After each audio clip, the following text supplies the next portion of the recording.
मुझसे पूछ, मैं तुझे क्या समझता हूं। ये भी छोटा पड़ जाए गर कहूं दिलो जा समझता हूं।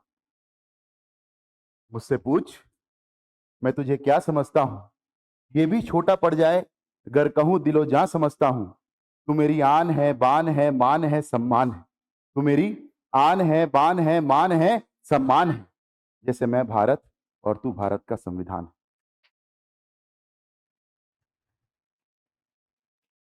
भारत का जो संविधान है उसका इतिहास कल हमने शुरू किया था।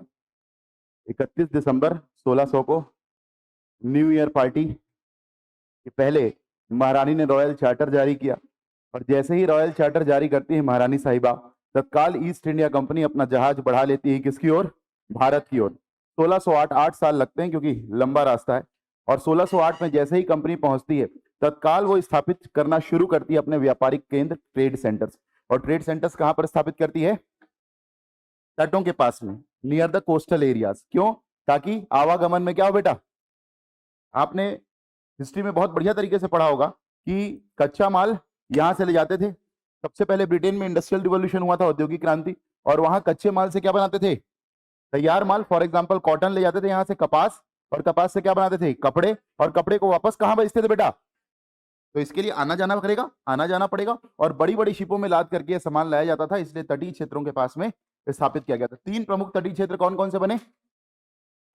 बंगाल, बंबई और मद्रास। और ये जो बंगाल, बंबई और मद्रास बने, यहां पर एक एक अपना आदमी बैठाया गया जिनका नाम दिया गया गवर्नर। क्या नाम दिया गया? गवर्नर। 1773 के रेगुलेटिंग एक्ट में गवर्नर को, बंगाल के गवर्नर को बंगाल का क्या बनाया गया? Governor general. कहने का मतलब तीनों में से एक को क्या बना दिया गया? कैप्टन। क्या बना दिया गया? कैप्टन। कौन बना? Warren Hasting. अच्छा, वॉरेन हेस्टिंग से याद आया, मतलब कल है ना, तो आज वो क्या लिखेगा?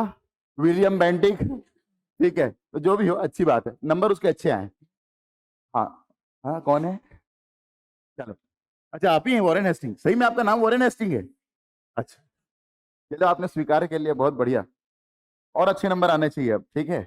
तो पहली बात तो ये होगी। दूसरी बात कि सर 1773 में जैसे ही रेगुलेशन टाइट होता है, तो साथ में एक न्यायपालिका की भी स्थापना होती है। यानी दिल्ली में क्या बनता है? कलकत्ता में। कहां पर बेटा? कलकत्ता में। 1774 में कलकत्ता के फोर्ट विलियम में क्या बनता है? Supreme court. और एक मंत्रिमंडल भी तैयार होता है, कैबिनेट तैयार होती है बेटा। जैसे विष्णुदेव साय जी की कैबिनेट तैयार हुई है, वैसी गवर्नर जनरल की कैबिनेट तैयार होती है। 1784 में कंपनी का काम इतना बड़ा हो जाता है कि ट्रेड अफेयर्स और कमर्शियल अफेयर्स को क्या करना पड़ता है? अलग अलग करना पड़ता है। ट्रेड अफेयर्स के लिए कौन काम करेगा? जो पहले काम करी थी court of directors, court of directors. और अब प्रशासनिक कार्यों के लिए कौन काम करेगा? Board of control. प्रशासनिक कार्यों के लिए कौन काम करेगा? Board of control. ठीक है, ये कौन सा एक्ट है? Pitt's India act. इसके बाद आते हैं 1813। 1793 में 20-20 साल के लिए बढ़ा दिया। 1813 में क्या होता है बेटा? व्यापारिक एकाधिकार खत्म। किसको छोड़ के? चाची को छोड़ के। और चाची को भी ले गए कब? 1833 में। 1813 में 2 जगह प्रहार हुआ, एक धर्म पर, दूसरा शिक्षा पर। धर्म पर प्रहार हुआ तो क्या हुआ? इंग्लिश मिशनरियों का आगमन हुआ। और शिक्षा पर प्रहार हुआ तो 10 साल बाद एक 10 सदस्यीय समिति बनी, जिसका नाम क्या था? General committee for public instruction. और उसके अध्यक्ष कौन बने बेटा? मैकाले। ठीक है, 2 लोगों के बीच में विवाद था, एक हिंदी मीडियम के सपोर्टर जिनको हम लोग क्या कहते हैं? ओरिएंटलिस्ट, और दूसरे इंग्लिश मीडियम के सपोर्टर जिसको हम लोग क्या बोलते हैं? एंग्लिसिस्ट। आंग्लविद वर्सेस प्राच्यविद। तो ये सारे विवाद किससे संबंधित है? 1813 से संबंधित है। मेरी बात समझ में आ रही सबको? अरे क्लियर हुआ कि नहीं हुआ? ठीक। उसके बाद हम लोग 1833 में देखते हैं कि बंगाल के गवर्नर जनरल को, जो क्या नाम था उसका? William Bentinck. भारत से याद रखना, बेंटिक, भारत से बेंटिक। तो विलियम बेंटिक को क्या बनाया गया? भारत का गवर्नर जनरल। यानी बंगाल के गवर्नर जनरल को भारत का गवर्नर जनरल। अभी तक मंत्रिमंडल में कितने सदस्य थे? 4। अब 5वें की जरूरत पड़ेगी। कौन आएगा? कानूनी सदस्य। कौन आएगा? कानूनी सदस्य, क्योंकि कानून बड़ा होगा बेटा। और कानूनी सदस्य के रूप में कौन आएगा? फिर कौन आएगा? मैकाले। 1853 में हम लोग आगे बढ़ते हैं तो देखते हैं 1853 में बेसिकली शासन और प्रशासन, जैसे हम लोग पॉलिटी जब पढ़ते हैं बेटा, तो पॉलिटी को 2 भागों में तोड़ते हैं। एक क्या?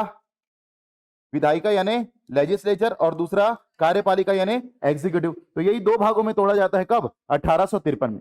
1861 में क्या होता है? ध्यान से सुनना। 1861 में अभी यहां मौका मिलेगा क्या? नहीं, यहां मौका मिलता है कब? 1909 में। सत्येंद्र सिन्हा, वो क्या नाम है बेटा? सत्येंद्र सिन्हा।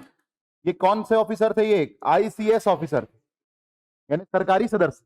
पहले आईसीएस कहते थे, इंडियन कोऑर्डिनेटेड सर्विस, अब आईएएस कहते हैं। ठीक है, तो आईसीएस सत्येंद्र सिन्हा 1909 में क्या बनते हैं?